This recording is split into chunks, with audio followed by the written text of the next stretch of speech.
จิตให้จิตเห็นโทษของธรรมชาติชีวิตของเราตกอยู่ใต้อำนาจธรรมชาติชีวิตของเราธรรมชาติครอบง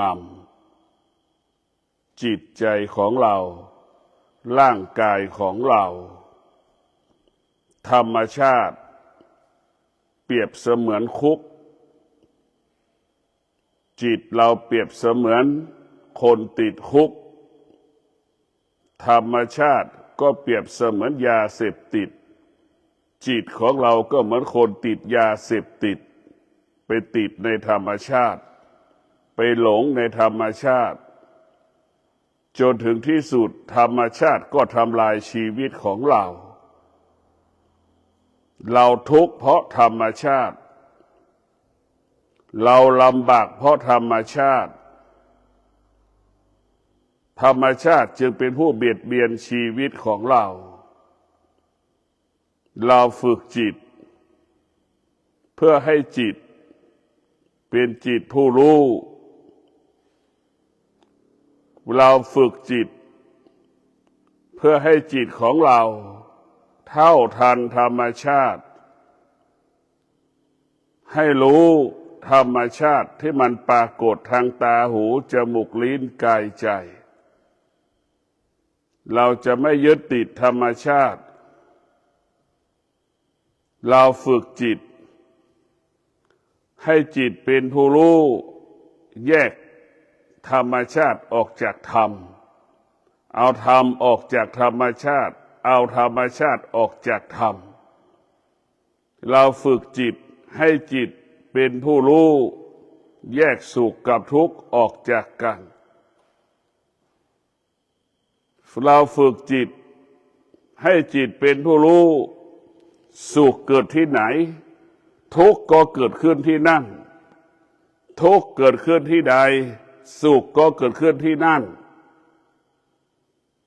เราฝึกจิตให้จิตเป็นผู้รู้สิ่งที่เกิดก็คือสิ่งที่ดับสิ่งที่ดับก็คือสิ่งที่เกิดจึงเรียกว่าการเกิดดับฝึกจิตเพื่อให้จิตเป็นผู้รู้สุขก็ดีทุกข์ก็ดีมันไม่เที่ยงแปรปรวนเปลี่ยนแปลงไปตามกาลเวลาฝึกฝนจิตให้จิตของเราอดทนมีวิริยะภาคเพียรเมื่อจิตเรามีความอดทนเมื่อจิตเรามีวิริยะภาคเพียรเราก็ชนะสิ่งที่เป็นธรรมชาติธรรมชาติก็พ่ายแพ้ความอดทนพ่ายแพ้วิริยะภาคเพียรธรรมชาติเป็นสิ่งที่อ่อนแอธรรมะเป็นสิ่งที่เข้มแข็งธรรมะเป็นสิ่งที่อดทนธรรมะเป็นสิ่งที่อ่อนเรียกว่าอ่อนแอและหวั่นไหวตลอดกาลเวลาเราจะสังเกตได้ว่าสุขเกิดขึ้นกี่ครั้งทุกข์เกิดขึ้นกี่ครั้งพอใจไม่พอใจเกิดขึ้นกี่ครั้งในแต่ละชั่วโมงนั่นแหละมันอ่อนแอและมันหวั่นไหวมันเปลี่ยนแปลงและแปรสภาพไปตามกาลเวลาชีวิตของเราจิตใจของเรามันตกอยู่ใต้อำนาจธรรมชาติก็หมายถึงความโลภความโกรธความหลงความสุขความทุกข์เราตกอยู่ใต้อำนาจสิ่งเหล่านี้ครอบงำเราสิ่งเหล่านี้ธรรมชาติเป็นผู้กำกับกำหนดควบคุมชีวิตของเราชีวิตของเรามันจึงเกิดอาการสำแดงอาการเดี๋ยวสุขเดี๋ยวทุกข์เดี๋ยวพอใจเดี๋ยวไม่พอใจจนเราหมดลมหายใจเราฝึกจิตให้จิตเราเป็นผู้รู้เมื่อจิตเราเป็นผู้รู้จิตเรานั้นจะต้องอาศัยธรรมะก็คือความอดทน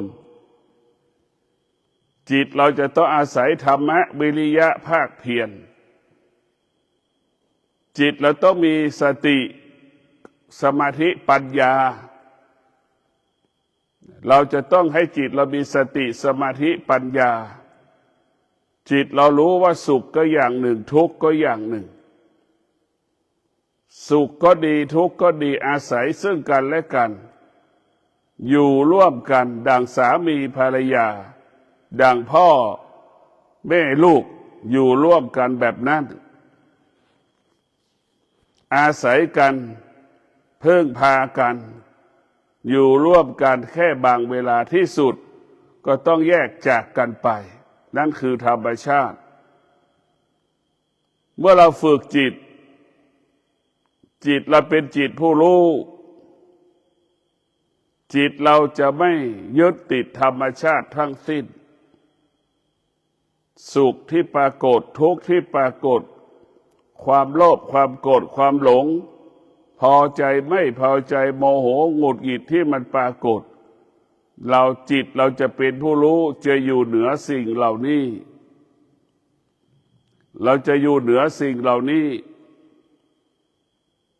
เมื่อจิตเป็นผู้รู้จิตก็อยู่กับธรรมจิตเอาธรรมะมาเป็นใหญ่เมื่อจิตเป็นผู้รู้จิตก็จะเอาธรรมชาติออกจากกายให้หมดให้สิ้นความโลภความโกรธความหลงนี่เราจะต้องเอาออกคัดออกกำจัดออกชำระล้างออกไปให้จากกายเราให้หมดให้สิ้นมนุษย์ส่วนมากก็ตกอยู่ใต้อำนาจของธรรมชาติเพราะมนุษย์ไม่ได้ฝึกจิตเราจึงอยู่กับธรรมชาติก็คิดว่าธรรมชาติเป็นสิ่งที่ดีที่สุดคิดว่าธรรมชาติเป็นสิ่งที่สวยงามที่สุดแต่ถ้าเมื่อเราปฏิบัติธรรมแล้วเมื่อดวงจิตเรามีสติปัญญาเราจึงรู้ว่าธรรมชาติเป็นผู้เบียดเบียนทำลายชีวิตของเราเบียดเบียนทางตรงทางอ้อมธรรมชาติเปรียบเสมือนกาวดักหนูจิตเราก็เปรียบเสมือนหนูติดกาวดั่งแม่ติดในลูกยึดติดในลูกลูกยึดติดในแม่ดั่งสามีภรรยาเป็นยึดติดในลูกหรือสามีภรรยาไปยึดติดซึ่งกันและกันจนถึงที่สุดพ่อแม่สามีภรรยาลูกปู่ย่าตายายกลายเป็นกาวต่างคนก็กลายเป็นหนูผัดกันเป็นกาวผัดกันเป็นหนูอย่างเงี้ยวนเวียนว่ายตายเกิดอยู่ภายใต้พ่อแม่สามีภรรยาลูกบางคนลูกไปยึดติดในแม่ลูกก็แม่ก็กลายเป็นกาวลูกก็กลายเป็นหนูติดกาวเห็นไหมสามีไปหลงภรรยาภรรยาก็กลายเป็นกาวสามีกลายเป็นหนูติดกาวมันทุกข์มันทรมานมันลำบากจิตเราไม่อิสระถ้าเราตกอยู่ใต้อำนาจสิ่งที่เป็นธรรมชาติก็คือติดอยู่ใต้อำนาจของกิเลสทั้งสิ้นเราฝึกจิตก็คือเราฝึกตาของเราเป็นส่วนหนึ่งของจิตสุขทุกข์ที่ไหนก็ที่ตาเห็นรูปตาก็หลงในรูปมันหลงหมดเราจึงฝึกจิตเราประกอบไปด้วยตาจิตเราประกอบไปด้วยหูจิตเราประกอบไปด้วยจมูกจิตเราประกอบไปด้วยลิ้นจิตเราประกอบไปด้วยกายกับจิตของเราจะต้องฆ่าวิญญาณเราจะไม่ให้วิญญาณเกิดขึ้นที่ตาเราจะไม่ให้วิญญาณของเราเกิดขึ้นที่หูอีกเราจะไม่ให้วิญญาณเกิดขึ้นที่ ลิ้นของเราจมูกของเรากายของเราจิตของเราเราจะให้ตาของเราเหมือนตาคนตาย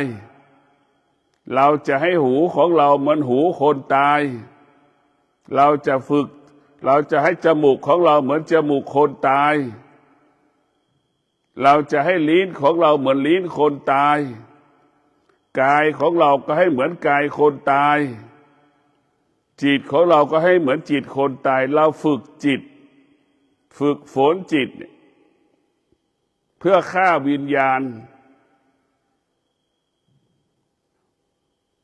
เมื่อเราฆ่าวิญญาณได้ทุกอย่างเขาว่าสงบสุขเกิดและเราก็จะอยู่เหนือมันอยู่เหนือตาที่เห็นรูปจิตแล้วก็จะอยู่เหนือมันตาเห็นรูปตาก็ไม่ตอบสนองหูได้ยินเสียงหูก็ไม่ตอบสนองจมูกสัมผัสกับกลิ่นก็ไม่ตอบสนองลิ้นสัมผัสกับรสชาติอาหารต่างๆก็ไม่ตอบสนองกายสัมผัสของแข็งของร้อนของเย็นก็ไม่ตอบสนองจิตมันรู้สึกสารพัดความรู้สึกมันก็ไม่ตอบสนองอันนี้แหละคือเป็นสิ่งที่เราฝึกมันเรียกว่าฝึกละความจริงก่อนที่ความจริงจะปรากฏวันหนึ่งเราต้องแก่ต้องเจ็บต้องตายก่อนที่จะแก่จะเจ็บจะตายเราก็ต้องละความจริงละอะไรละความจริงละที่ตาที่หูที่จมูกที่ลิ้นที่กายที่ใจอยู่กับตัวของตัวเองพึ่งพาตนเองอาศัยตนเองเราไม่ต้องอาศัยพ่อแม่สามีภรรยาลูกปู่ย่าตายายเราจะไม่อาศัย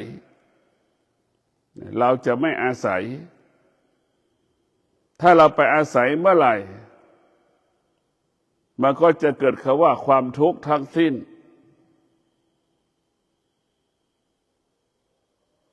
เราจะต้องพึ่งพาตนเองอาศัยตนเองตลอดเวลา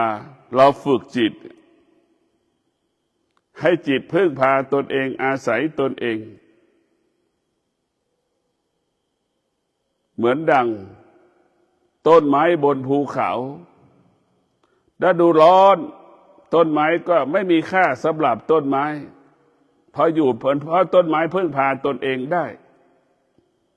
ฤดูฝนก็ไม่มีค่าสำหรับต้นไม้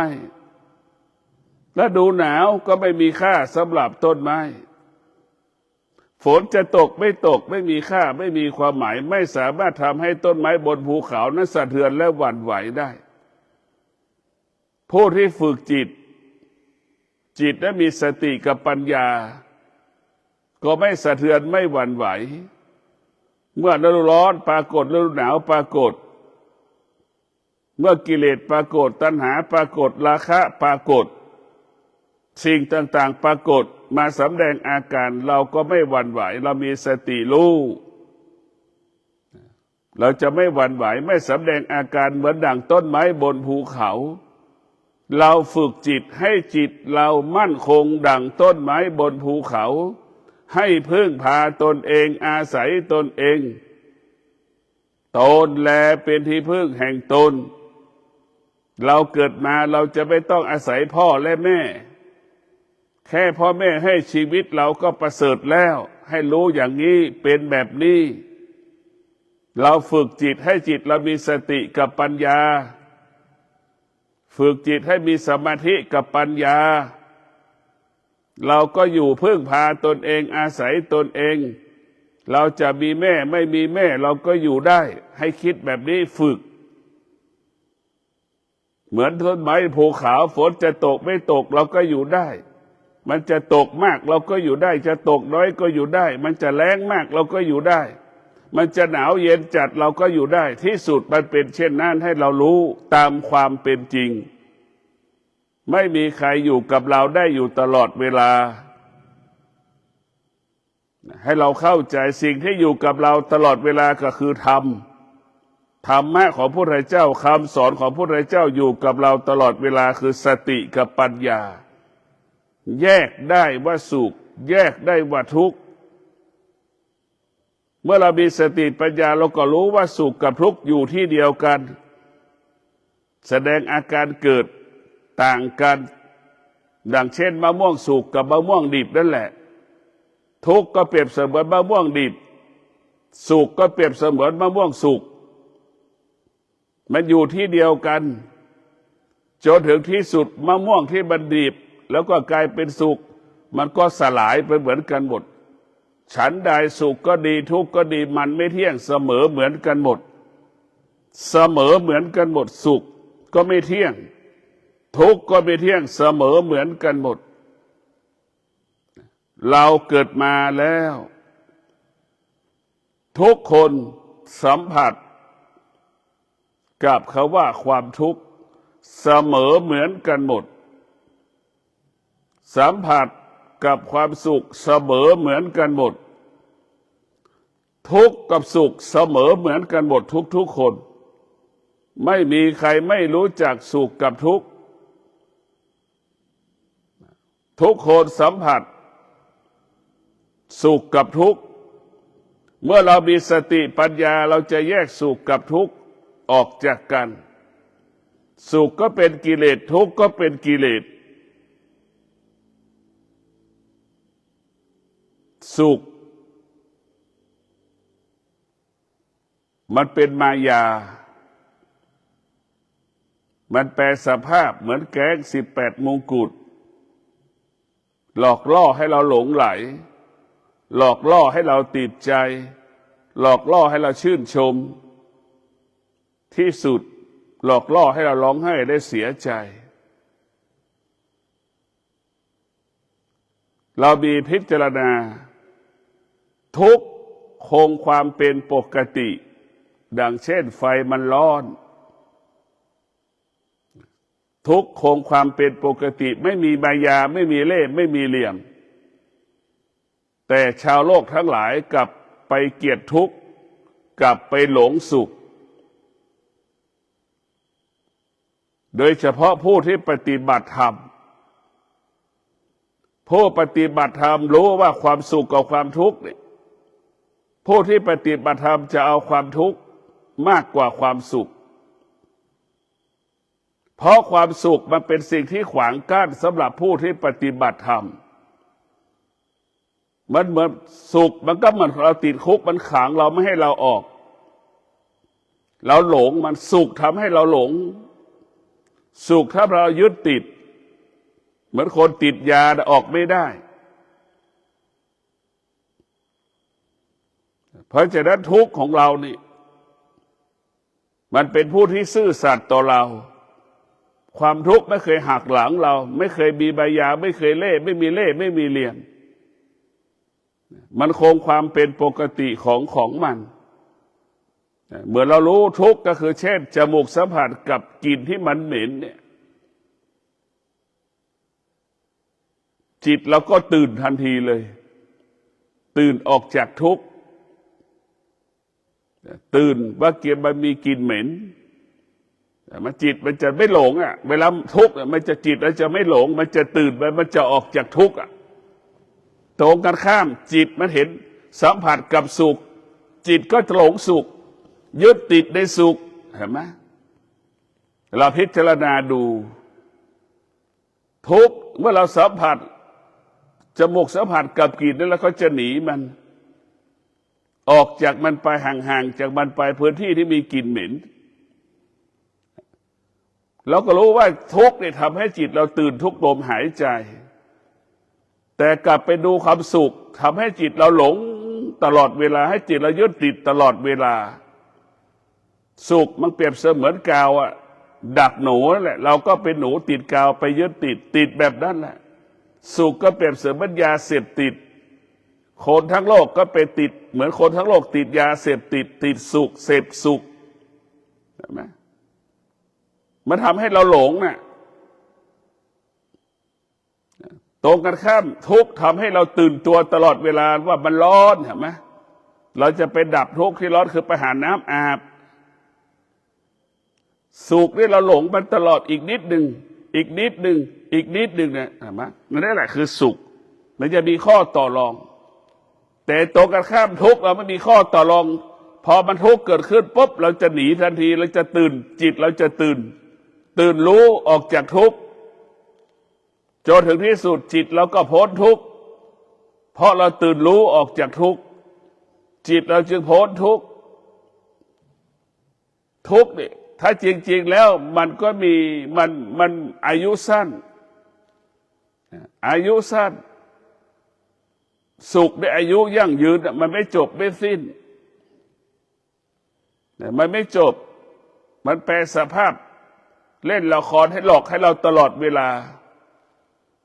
มันหลอกเราตลอดเวลาเพราะสุขมันมีเล่ห์มีเหลี่ยมสุขมีเหตุมีผลมีข้ออ้างมีข้อแก้ตัวสุขก็เหมือนรสชาติอาหารนั่นแหละความสุขเป็นอย่างนั้นแหละ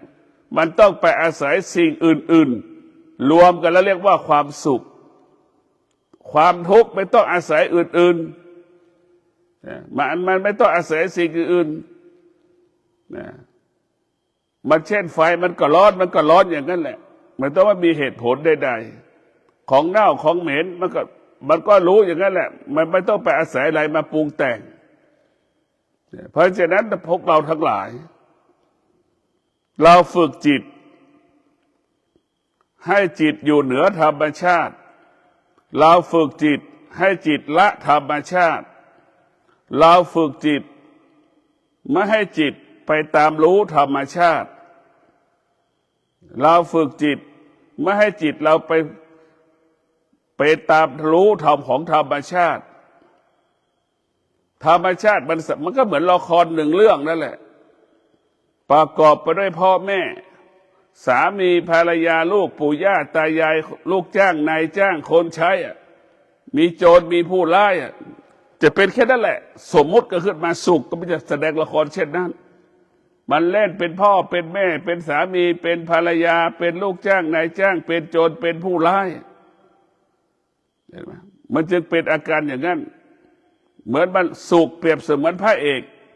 มันเล่นพระเอกจนเบื่อแล้วเห็นไหม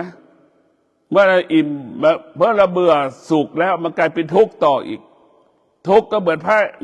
นโจรในละครนั่นแหละเห็นไหมสุขเล่นนะคะเล่นบทเป็นโจรอีกพอเบื่อโจรมันก็กลายเป็นพระเอกต่ออีกเนี่ยมันจะเป็นแบบนี้แหละแล้วเบื่อจากพระเอกเบื่อจากการเป็นโจรก็กลายเป็นคนใช้เป็นลูกจ้างอีกแสดงบทเป็นลูกจ้างอีกเห็นไหมเป็นลูกจ้างที่ชั่วร้ายอีกเป็นลูกจ้างที่ดีอีกเห็นไหมกลายเป็นคนโจรอีกสุขมันจะแปลสภาพคนโจรก็เป็นคนที่ซื่อสัตย์คนโจรเป็นคนที่ขยันอีกเห็นไหมมันก็เล่นละครให้เราไปหลงตรงนี้หมดสุขเนี่ยมันน่ากลัวที่สุดไม่ใช่ที่น่าชื่นชมอย่างที่เราเข้าใจทุกข์เนี่ยเป็นสิ่งที่น่าชื่นชมเพราะรู้แล้วมันตื่นจิตแล้วมันตื่นตลอดเวลาจมูกสัมผัสกับกลิ่นเห็นไหมมันก็ตื่นหูเราสัมผัสกับเสียงมันก็ตื่นคนด่าแล้วมันก็จะตื่นแล้วมันไม่หนีแล้วมันจะไปเลยอันนี้เราเป็นวันแล้วได้ยินเสียงหลงในเสียงเห็นไหมตาเห็นรูปก็หลงในรูปเพราะฉะนั้นพวกเราทั้งหลายที่มีสติเราจะต้องฝึกฝนจิตของเราให้จิตของเรานั้นรู้ฝึกจิตให้รู้สุขก็ดีทุกข์ก็ดีเป็นสิ่งที่ไม่ทนเป็นสิ่งที่ทนได้ยากเป็นสิ่งที่แปรสภาพไปตามกาลเวลาเราฝึกจิตเพื่อจะมาดับสุขไม่ให้เกิดทุกข์ไม่ให้เกิดเราฝึกจิตเพื่อมาดับวิญญาณไม่ให้วิญญาณมันมีอีกเราฝึกจิตเพื่อให้ดับความรู้สึกสารพัดความรู้สึกไม่ให้ความรู้สึกมันเกิดขึ้นอีกเราความรู้สึกทั้งหลายมันเกิดที่ตาหูจมูกลิ้นกายใจเราไปปรุงแต่งมันเราไปปรุงแต่งมันคิดเองเองเหมือนศิลปินเอาผู้กันมาแต้มสีแล้วก็วาดเป็นรูปเห็นไหมคนที่รู้ดีที่สุดก็คือคนวาดรูปมีวัตถุประสงค์เช่นใด ไอเราไปดูภาพ100 คนมันก็คิด100 อย่างนั่นแหละคิดเองเองก็เปรียบเสมือนคนไปดูภาพชมภาพวาดนั่นแหละ100 คนก็คิดเองเองอยู่คนเดียวคิดคนเดียวคิดว่าแม่ลำเอียงคิดว่าพ่อลำเอียงลูกบางคนก็คิดเช่นนี้สามีภรรยาบางคนก็เข้าใจว่าสามีไม่รักตนเองสนใจตัวเองน้อยไปนะคิดเองเองอันนี้แหละถึงทำให้เราเป็นทุกข์ทั้งสิ้นทำให้เราหลงทางอยู่ตลอดเวลาพวกเราทั้งหลายเราฝึกจิตให้จิตอยู่เหนือธรรมชาติทุกข์เราก็ไม่ต้อนรับสุขเราก็ไม่ต้อนรับความโลภความโกรธความหลงเราก็ไม่ต้อนรับเราฝึกจิตเมื่อจิตเป็นผู้รู้จิตจะอยู่เหนือธรรมชาติเมื่อจิตอยู่เหนือธรรมชาติเราปฏิบัติธรรมประพฤติธรรมสติปัญญามันก็เกิดเมื่อสติปัญญามันเกิดกายก็สบายใจก็สบายเพราะกายกับจิตอยู่เหนือธรรมชาติไม่มีสัมภาระใดๆเหมือนช้างไม่ได้ลากสูงเช่นนั้นแหละถ้าเรามีสติมีปัญญามันจะสบายเหมือนช้างไม่ได้ลากสูงเราขาดสติขาดปัญญาก็เปรียบเสมือนช้างลากสูงมันทุกข์แบบนั้นแหละทุกข์กายทุกข์ใจเหมือนช้างลากสูงทุกข์กายทุกข์ใจเหมือนงัวควายเทียมล้อนั่นแบบนั้นแหละถ้าเรามีสติมีสมาธิมีปัญญาก็เหมือนงัวควายปราศจาก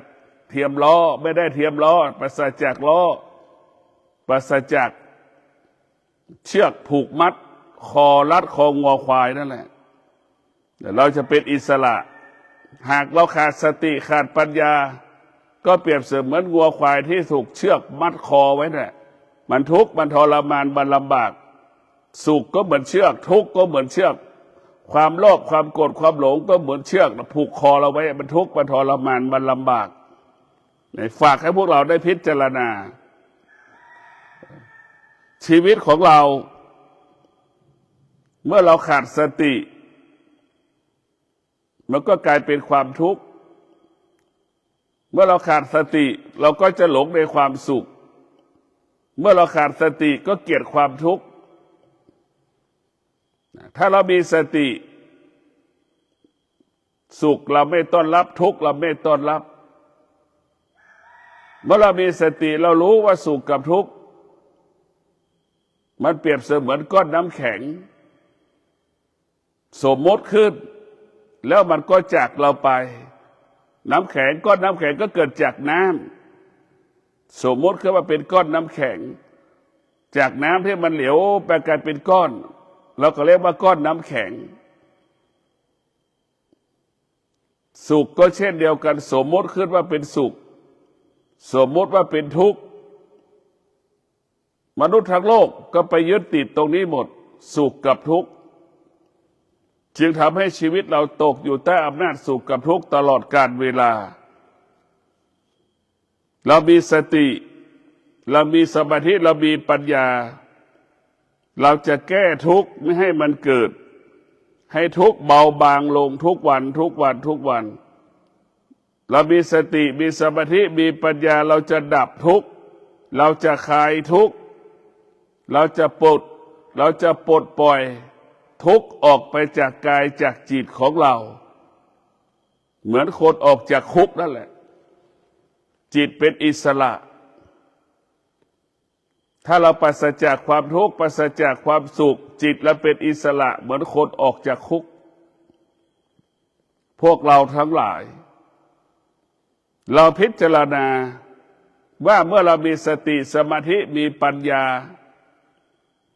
อยู่ที่ใดก็ปกติเราอยู่ในคุกเราก็มีจิตแล้วก็สงบได้ถ้าเรามีสติสมาธิปัญญาเราอยู่ที่ใดจิตเราจะสงบกายวาจาใจเราสงบแต่ถ้าเราขาดสติสมาธิปัญญาอยู่คุกก็เป็นทุกข์อยู่บ้านก็เป็นทุกข์ นอนโรงแรมคอนโดก็เป็นทุกข์เตียงเป็นทองคำนอนก็เป็นทุกข์ช้อนเป็นทองคำถาดเป็นทองคำกินอาหารมันก็เป็นทุกข์ทั้งสิ้นเมื่อเราขาดสติกับปัญญาสมมติสติกับปัญญาจะทำให้เราเข้าใจความจริงเห็นความจริงธรรมะของพระพุทธเจ้าเนี่ยเป็นสิ่งที่มีค่าเป็นสิ่งที่มีคุณค่าเหนือกว่าวัตถุใดๆบนโลกใบนี้แต่มนุษย์ทั้งโลกไม่เคยแสวงหาสิ่งที่มีคุณค่าเหนือกว่าชีวิตตนเองมนุษย์ทั้งโลกขาดสติสมาธิและปัญญาจึงไปแสวงหาวัตถุสิ่งของอัญมณีซึ่งเป็นสิ่งนอกกายนะอัญมณีเป็นสิ่งนอกกายเราไม่สามารถครอบครองมันได้อัญมณีชั้นหนึ่งของโลกแต่ธรรมะเราสามารถครอบครองมันได้เพราะธรรมะอยู่ในกายกับจิตเราอยู่ตลอดเวลาเราฝึกจิตก็เพื่อให้จิตของเราเห็นร่างกายของเราเป็นต้นกำเนิดของธรรมะเราฝึกจิตให้จิตเราเป็นผู้รู้ให้จิตเราเป็นผู้รู้ร่างกายของเราที่มีธรรมะนี่แหละมันจะมีค่ายิ่งกว่าอัญมณีชั้นหนึ่งของโลกเราใส่เสื้อที่มันขาด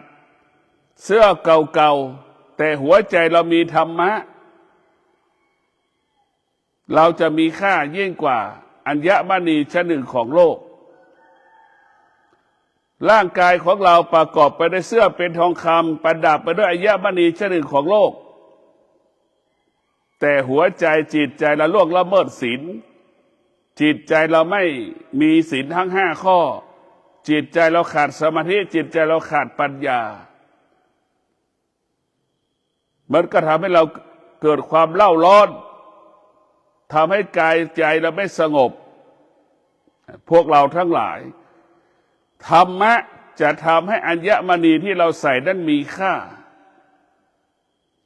หากเราไม่มีธรรมะอัญมณีที่เราใส่ประดับในร่างกายเราหมดค่าเราจะเห็นว่าคุณค่าของธรรมะถึงแม้เราจะใส่เสื้อเก่าๆเราก็มีคุณค่ายิ่งกว่าอัญมณีชั้นหนึ่งของโลกตรงกันข้ามเราไม่มีธรรมะเราล่วงละเมิดศีลเราไม่รักษาศีลแต่ร่างกายของเราเสื้อผ้าที่เราใส่ประกอบไปด้วยอัญมณีชั้นหนึ่งมันก็หมดค่าสิ่งที่เราครอบครองจะมีค่าและก็เกิดจากธรรมะนี่แหละดังคำว่าลูกจะมีคุณค่าเมื่อลูกนั้นมีความอดทนเห็นไหมลูกศิษย์ที่จะมีค่าต่อครูบาอาจารย์ลูกศิษย์คนนั้นก็ต้องอดทนและขยันเห็นไหมแค่อดทนอย่างเดียวก็พอแล้วลูกศิษย์คนใดอดทนลูกศิษย์คนนั้นมีค่าสำหรับครูอาจารย์เช่นเดียวกับลูกคนไหนที่มีความอดทนมีค่าสำหรับพ่อแม่อันนี้แหละคือธรรมะจะทำให้เรานั้นมีค่าขึ้นมาสามีที่มีค่าก็เพราะสามีนั้นมีธรรมะก็คือศีล5 ข้อนั่นแหละภรรยามีค่าก็เพราะภรรยารักษาศีล5 ข้อภรรยาจึงมีค่านายจ้างมีความยุติธรรมแก่ลูกจ้างเพราะนายจ้างมีค่าก็เพราะนายจ้างมีธรรมะมีความยุติธรรมเห็นไหมไม่เบียดเบียนลูกจ้างเมื่อนายจ้างให้ความยุติธรรมแก่ลูกจ้างลูกจ้างก็ให้ความยุติธรรมแก่นายจ้างของอันใดวัสดุคฤภัณฑ์อันใดอันไม่พึงจะเสียมันก็จะรักษาไว้อันไหนที่มันชำรุดลูกจ้างก็จะหาวิธีการรักษาแบบนี้แหละคือให้ความเป็นธรรมแก่เราก็ย่อมได้รับความเป็นธรรมจากบุคคลอื่นนายจ้างลูกจ้างให้ความเป็นธรรมซึ่งกันและกันแล้วลูกจ้างก็จะปกป้องผลประโยชน์ของนายจ้างถ้านายจ้างไม่ให้ความเป็นธรรมแก่ลูกจ้างลูกจ้างก็จะทำลายผลประโยชน์ของนายจ้างเห็นไหมเมื่อเราให้ความเป็นธรรมแก่เขาเราก็ย่อมได้รับความเป็นธรรมจากเขานี่แหละมันเป็นกฎของธรรมะเป็นกฎของธรรมชาติแต่ทุกวันนี้มนุษย์ไม่ได้เป็นไปตามหลักของธรรมชาติ ล่วงละเมิดธรรมชาติเบียดเบียนธรรมชาติทำลายธรรมชาติจึงทำให้มนุษย์เกิดแก่เจ็บตายก่อนเวลากำหนดเช่นโรงงานอุตสาหกรรมเนี่ยมีเคมีแล้วก็ส่งกลิ่นเหม็นเนี่ยคนรอบๆข้างก็เกิดเป็นโรคสารพัดโรคเห็นไหมทำให้เราแก่เจ็บตายก่อนเวลากำหนดนั่นคือสิ่งที่น่ากลัวที่สุดมันเป็นธรรมชาติแต่เราล่วงละเมิดธรรมชาติแต่เราเบียดเบียนธรรมชาติจนถึงที่สุดธรรมชาติก็ทำให้เราแก่เจ็บ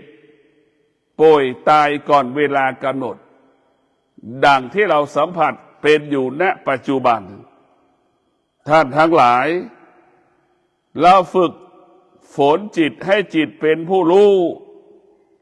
ให้จิตอยู่เหนือสิ่งที่จิตรู้เราฝึกจิต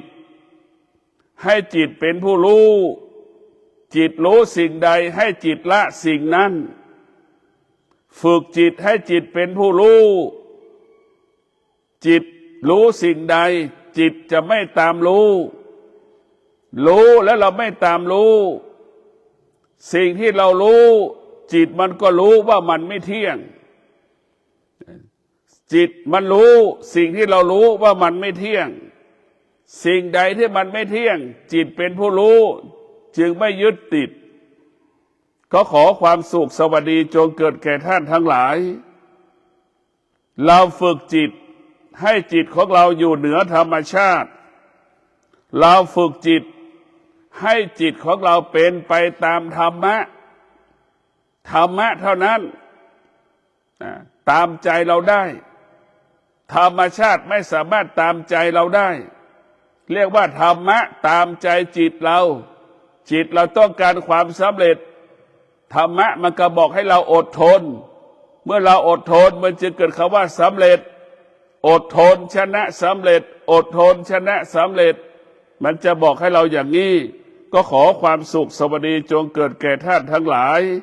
ให้ท่านทั้งหลายมีสติอยู่เหนือธรรมชาติ